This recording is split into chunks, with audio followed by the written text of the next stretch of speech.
Hi, I'm Beth Cavett. I made that video not expecting the massive response that I would get. It's been more than 10 years since I started the Beth Cavett blog after the death of Bethany Deaton. In fact, the name Beth is from and in honor of Bethany Deaton, a young woman who tore my heart apart and whose journey and trajectory I could see a million ways could have been changed, did not have to be what it was, but stood as a warning to all of us to run from these false prophets and false teaching, a warning that, from what I could tell, was going much more perceived by the Rolling Stone magazine and the news than it was by the church, who in fact responded to Bethany Deaton's death by opening their arms even more to take comfort from the very wolves who had contributed to her death. So it was in that spirit of urgency, warning, and real astonishment that I started writing so long ago. I stopped when the chapter in my life turned, and it seemed that the Lord brought me into a broad place where I really had escaped that insanity and could raise my children in peace with my beloved husband, testing out what we'd come to believe, that the gospel and the word of God in and of itself, without being messed with by false prophets and extra biblical revelation, would bear eternal fruit and be sufficient. And that has proven absolutely, completely true.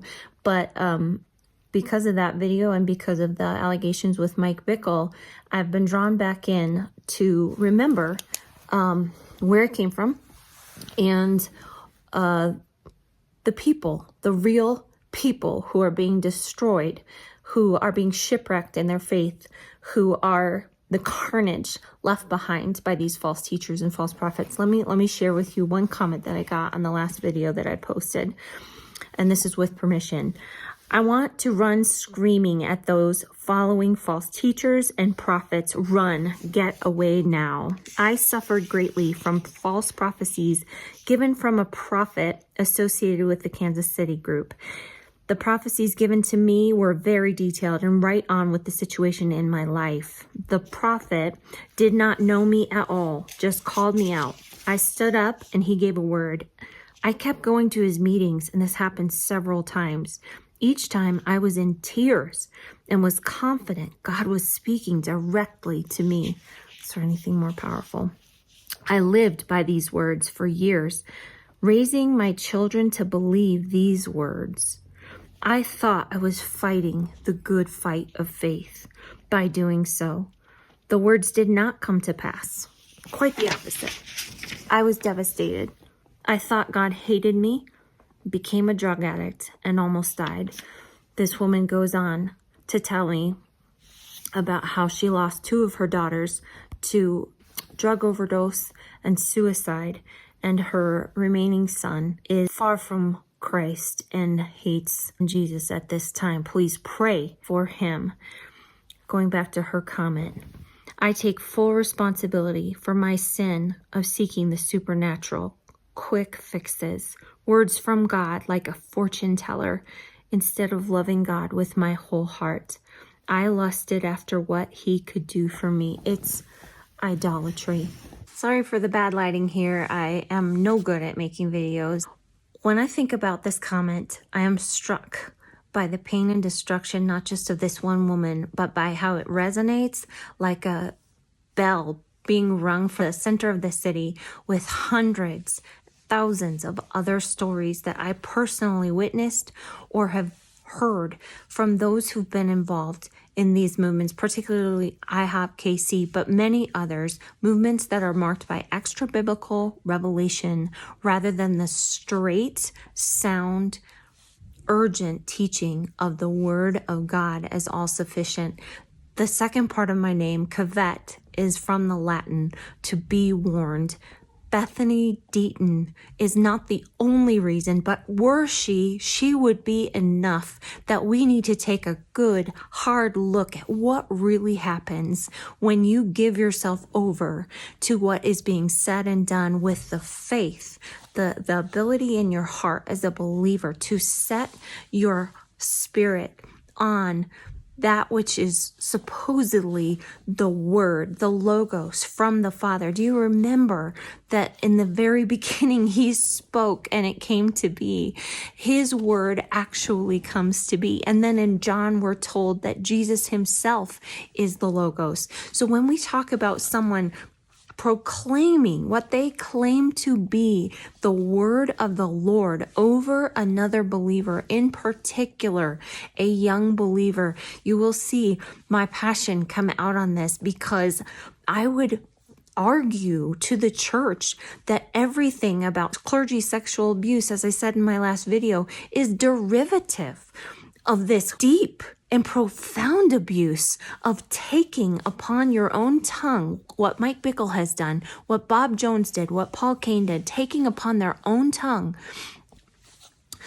being sent by God for their words to rule in the lives, souls, and spirits, and as this comment illustrates, and I saw so many times, in the families. Not just one generation. These things affect generation after generation in the families of those who take their most precious gold, 1 Peter, your faith, which is more precious than gold, and they place their faith not just in the solid, rock solid, eternal, never failing word of God, but take that precious faith and place it on the word of a man. And in Mike Bickle's case, a man with the audacity to tell the people sitting in front of him, the young people, that he was sent by God to call them to be believers, followers of Jesus Christ, obedient disciples? No. To be forerunners, to be burning and shining lamps, to be friends of the bridegroom, to be an anointed generation that would have power like the apostles. He lured them in. Why is it that these teachers and prophets, when they hear from God, why is it that God is always seeking the young? Because young people don't know that everything they're doing has been done before. Everything that they're doing, rather than being new, is just a carbon copy of 100 other frauds and liars before them.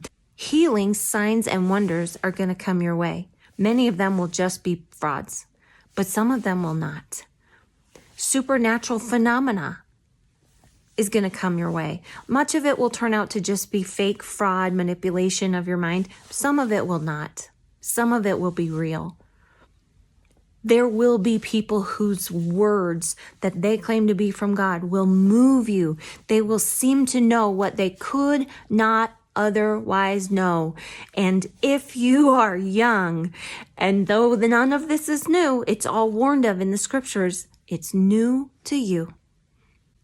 And so that is why these ministries prey on the young, because if they can get to that most precious faith before the word of God gets there, to cause them to have a ready stance, there are those who would dismiss this entire urgency that is throughout the New Testament. They would look at the wreckage from these false prophets and false teachers, would say, none of these people are saved. Or if you are saved, then your faith will survive. And I just would say to that Paul talks about the shipwrecking of faith, Hymenaeus and Alexander. Why would you say that someone's faith was shipwrecked if they had never actually had any? It's like saying someone was shipwrecked because they never had a boat. So it just doesn't seem to be on simple reading what the New Testament has to say. The point being that these teachers, these prophets, are reaching in and taking hold against all Paul's warnings and Peter's warnings, and Jude's warnings, and John's warnings, taking hold of the believer's most precious faith. They're getting there first.